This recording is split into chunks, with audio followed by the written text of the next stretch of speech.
For more on this and a very interesting article he penned for Newsmax.com, we're pleased to welcome former senior advisor to President Richard Nixon and President Ronald Reagan, Patrick J. Buchanan. Of course, Pat is the author of the book, The Greatest Comeback, How Richard Nixon Rose from Defeat to Create the New Majority. So, Pat, I am very curious about the piece you wrote for Newsmax.com, which gets to the heart of all this concern about the Russians by claiming that Rex Tillerson is somehow buddy-buddy with the Russians. You've got the usual suspects on the Republican side in the Senate lining up with the Democrats for, quote, bipartisan hearings. What is your take on this whole exercise? Well, I think the very fact that, look, this order of friendship that Tillerson got from Russia simply because he did a big deal with the Russians when we were working with the Russians on oil and gas. And it's sort of a nominal thing.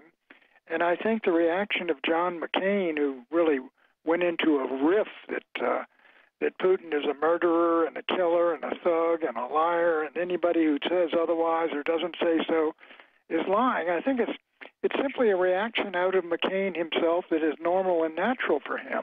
But look, Tillerson to me, I mean, he represents the point of view of Trump, who wants to work out some deals with Russia, just as Nixon wanted to work out deals with China. And to do that, you got to have somebody that can speak with him. And I think that Trump is entitled to have the Secretary of State he wants and the advisor he wants. After all, he was elected. And if I recall correctly, J.D., your old opponent out there in Arizona was not. Well, just one gentle amendment. While my old opponent in Arizona was not elected to the presidency, he was reelected to the Senate this year, and so he's trying to exercise his scrutiny. He's got a right to say what he believes and thinks, and so does Lindsey Graham.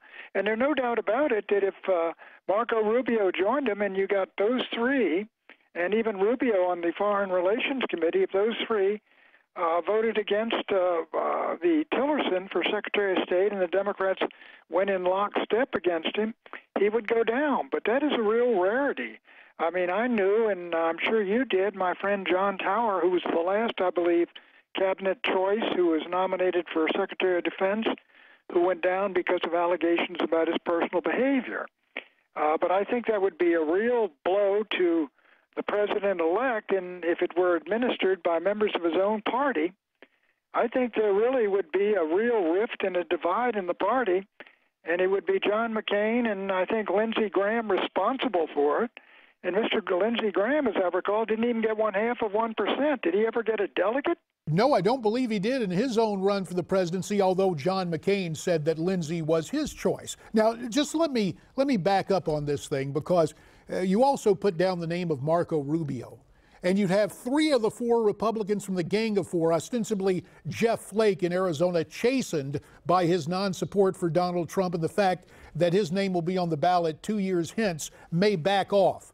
But this almost boggles the mind, because, yes, they're going to say it's principle, all that, but it seems to be a renewal of the pro-amnesty gang, Pat.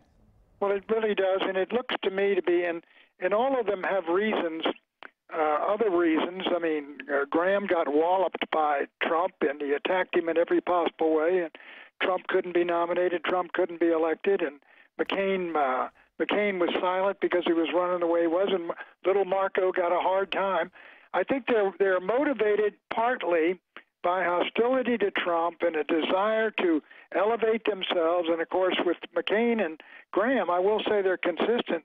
I mean, I haven't heard of any war that we've waged or considered waging that they weren't in favor of.